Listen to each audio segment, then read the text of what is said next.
Hey everyone, we have a question this week about hymns and contemporary music. You know you want to know all about it. That and a couple of other questions. Why don't we still have some of our old-fashioned hymns? You want to hear about it. This edition of Ask, coming next.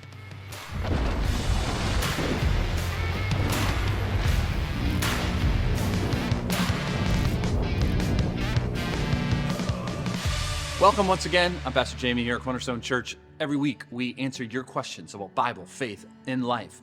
And so every episode is absolutely necessary to have your questions. If you have a question, other people do too. So go to cornerstonebv.org. There's a media button. You just hit that. It drops down. You can hit ask, and then it pops up a window. You just put in your question. Easy. Submit it. Boom. You don't even have to leave your name, and you'll see it in an upcoming episode. So hopefully you will do that today. Okay. So first question is one we get a lot of, maybe a little bit less in today's day, but here it goes, right? Why can't we sing an equal amount of old-fashioned, it's a key term that I want to point out, hymns and contemporary music? The new stuff is oftentimes filled with feel-good theology and music that has a tempo I can barely follow or understand. And he says, leave that last part up if you want. But I didn't, because I think it's good. Thanks for the question. I've held on to this one actually for a while because I was hoping to have one or two of our worship leaders on, but I've not been able to plan that, and I want to answer this before I go on sabbatical. So I'll do my best, but maybe we can get more extensive with a couple of other thoughts at some point in the future. So first, when you use the term old-fashioned hymns, and we hear this a lot, right? We have to define what you mean by that. And I don't mean to nitpick, but that is defined in very different ways depending on who you're talking to. At this point, it is typically used by older churchgoers who see old-fashioned hymns as something they grew up with, typically now 80s or 90s, or maybe a little bit before that, right? 70s, 60s, and they're probably a little bit older. If you show, though, the person, this person psalms from the Psalter of centuries ago, they usually make a face and say, yeah, not those, because I don't know those. Well, they are older than the old-fashioned hymns you're referring to. So what do you mean by old-fashioned?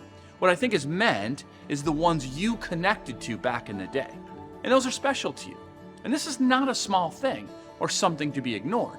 Music is powerful, and the connections we make to music are very, very strong, right?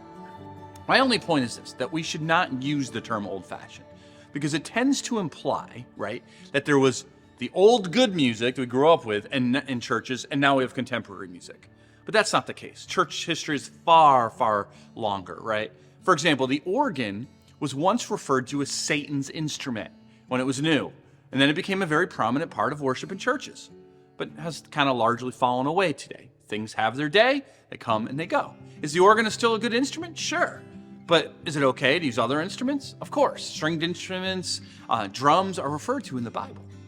So I recommend when talking about this, and when making this argument, you refer to these hymns not as old-fashioned, but instead as the music many of us sang in churches when we were younger.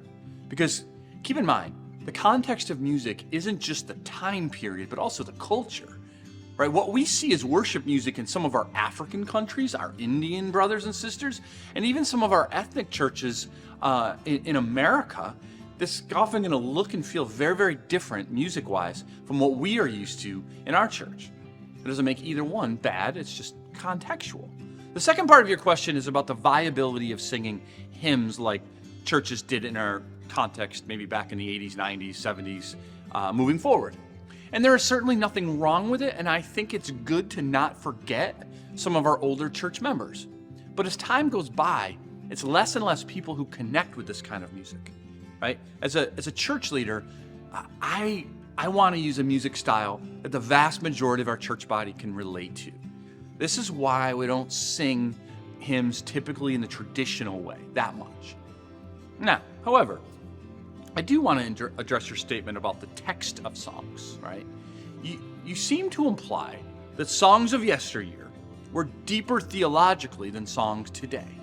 And perhaps that's overall true, but I would argue that there were songs sang in those years that were not very deep. A beloved hymn we sing a lot at funerals is called In the Garden. which I like, by the way, but I challenge you to read the lyrics. It's not very deep, but it's full of feeling in regards to our relationship with God, which I think is fine. But it's not a deep theological hymn.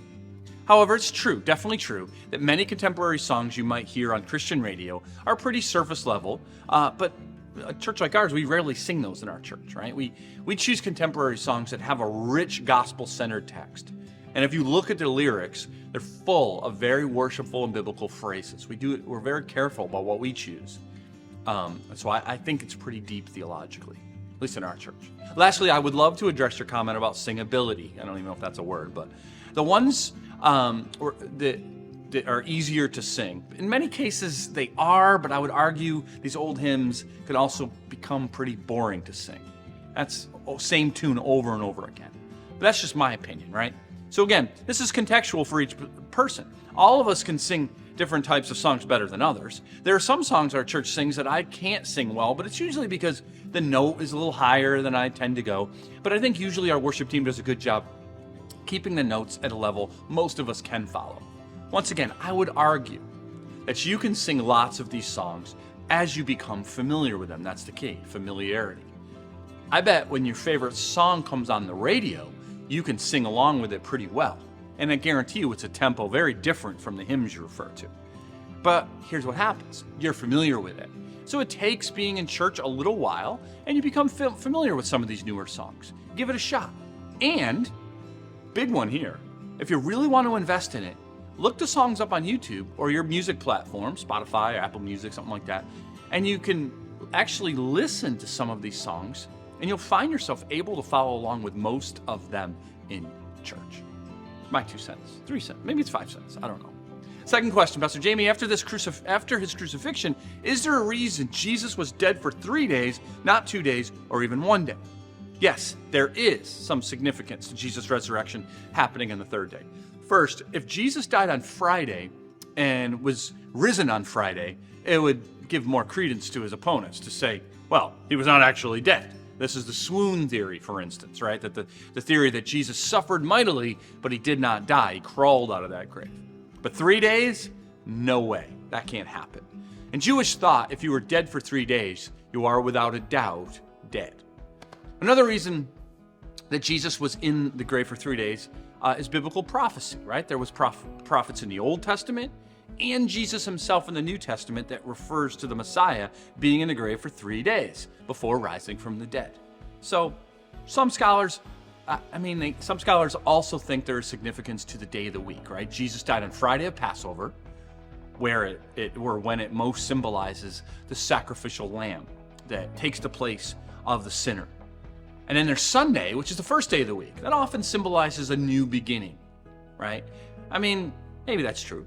Other than that, honestly, it's just the timing that God decided, right? But I think there's some significance to it. Lastly, do you have plans for your sabbatical? Good question.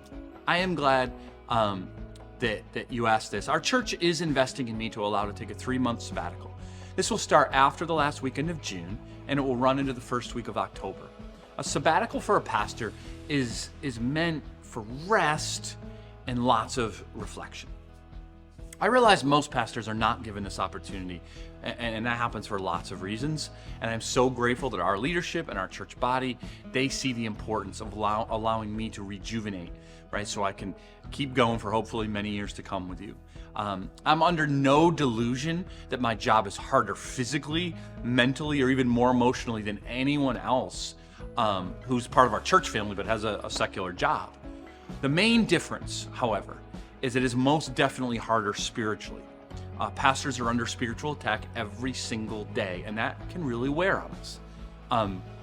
So, more to your question, what will I do on my sabbatical? I assure you it is not meant to just be one long vacation. There will be certainly times of vacation with family and friends as part of it, but I'm devising a plan that will involve deep study in the scriptures, prayer plans, reading some books that will really help me to restore, also help me to think deeply, books that I just need to get to that I would love to read and digest. The idea is for me to come back, not just rested, but with a newness of perspective of what God might be doing in our church and in our community. My biggest hope is that this will also be a great time for our church as well. This is an awesome opportunity to be reminded that the gospel ministry at Cornerstone Church is not dependent on me at all, and certainly not alone. It's a unique opportunity for many of you, if you're part of our church family, to step into spaces to help and lead in ways you have not before. So my prayer is that you will actually do that. And you'll pray for me while I'm on sabbatical, okay? All right, hey, we still got about a month worth, a little less than a month worth of episodes until I'm on sabbatical. So we need your questions. cornerstonebv.org, submit them. In the meantime, we'll see you this weekend, Saturday at 5, Sunday at 9 or 11. If you don't have a church home and you're somewhere in our community, we would love to meet you. Don't be scared. First visit to church can be tough, but we want to meet you, so come and join us and say hello. God bless.